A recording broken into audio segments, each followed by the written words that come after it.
জিজ্ঞেস করছেন যে সকালে উঠে কি আমি কি খুঁজি, আমি জায়নামাজ খুঁজি, সকালে উঠেই আগে নামাজ পড়ি।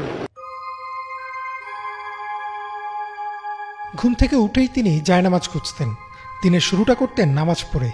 এমনকি 2009 সালে যখন সরকার প্রধান হিসেবে শপথ নেন তখন হাতে ছিল তসবিহ।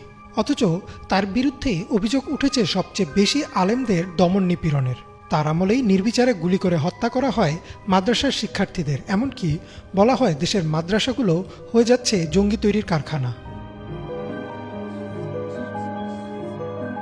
সাবেক প্রধানমন্ত্রী শেখ হাসিনার এক সময়ের ব্যক্তিগত সহকারী মুক্তিযোদ্ধা মতিউর রহমান রেন্টু তার আমার ফাঁসি চাই বইতে লেখেন, শেখ হাসিনার সবচেয়ে বেশি অপছন্দ ছিল নামাজি মানুষ। শুধু তাই না, তিনি নামাজ বা ধর্ম পালনকে ব্যবহার করতেন জনপ্রিয়তার হাতিয়ার হিসেবে। একই বইতে মতিউর রহমান রেন্টু লিখেন কিভাবে শেখ হাসিনা লোক দেখানোর জন্য মাইকে ঘোষণা দিয়ে নামাজ আদায় করতেন।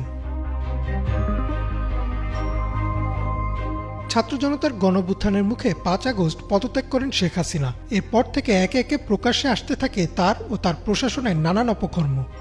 এসব অপকর্মের মধ্যে ইসলাম বিদ্বেষী হওয়ারও বেশ কিছু অভিযোগ সামনে আসে। যেমন কোটা সংস্কার আন্দোলনের সময় গ্রেপ্তার হওয়া 17 বছর বয়সী ফাইয়াজ এক বেসরকারি টিভিতে দেয়া সাক্ষাৎকারে বলেন, তাকে যখন রিমান্ডে নেওয়া হয় তখন ডিবি অফিসে জামাতের নামাজ হতো এবং সেই নামাজের সিসিটিভি ফুটেজ চেক করা হতো। যদি ফাইয়াজ নামাজ পড়তেন তাহলে তিনি শিবির কর্মী। ঢাকা বিশ্ববিদ্যালয়ের জহুরুল হক হলের এক শিক্ষার্থী বলেন, 6 মাস তিনি গোপনে গোসলখানায় শুধুমাত্র ফরজ নামাজটুকু আদায় করেছেন, কারণ ছাত্রলীগের কর্মীরা মসজিদের সামনে দাঁড়িয়ে থাকত আর দেখত হলের কে কে নামাজ পড়ছে। যে নামাজ পড়ে তাকেই শিবির ট্যাগ দেওয়া হতো। এছাড়াও অধ্যাপক ওয়াহিদুজ্জামান চান বলেন, যারা পর্দা করে তাদের বিশ্ববিদ্যালয়ে না এসে বাসায় পড়াশোনা করা উচিত। 38তম বিসিএসে প্রথম হওয়ার পরেও বাদ দেওয়া হয় মারুফকে, কারণ তিনি ছিলেন একজন কোরআনের হাফেজ।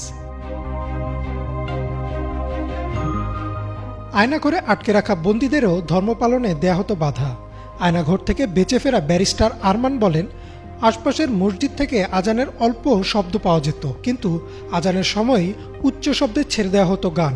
মুক্তি পাওয়ার পর আরও এক বন্দী তানভীর মাহতাব বলেন, তিনি যখন বন্দী অবস্থায় রমজান মাসে একটি কোরআন চেয়েছিলেন তখন তাকে কোরআন তো দেওয়াই হয়নি, উল্টো বলা হয়েছিল কোরআন পড়ে কোনো লাভ নেই, আল্লাহ তাকে বাঁচাতে পারবেন না।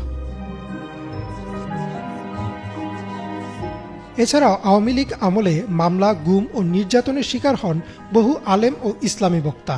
চলন্ত ওয়াজ মাহফিলে স্থানীয় নেতারা অপমান করতেন বক্তাদের, অর্থাৎ যে কোনো বক্তা যদি সরকারের জুলুম নিয়ে কিছু বলতেন তাকেই করা হতো অপমান, অপদস্থ।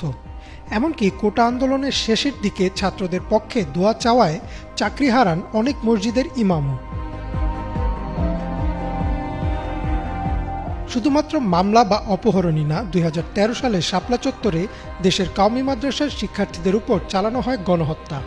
মানবাধিকার সংস্থা অধিকারের একটি তালিকা অনুযায়ী সে রাতে নিহত হয়েছিল অন্তত 61 জন, যাদের অধিকাংশই ছিলেন মাদ্রাসা ও এতিমখানার শিক্ষার্থী। এসব ঘটনা দেখে নেটিজেনরা বলছেন, শেখ হাসিনাই ছিলেন বাংলাদেশের সবচেয়ে বড় ইসলাম বিদ্বেষী মানুষ, আর তার আমলে মুসলিমরাই ছিলেন সংখ্যালঘু। ইমরান মাহমুদ, বাংলা ভিশন।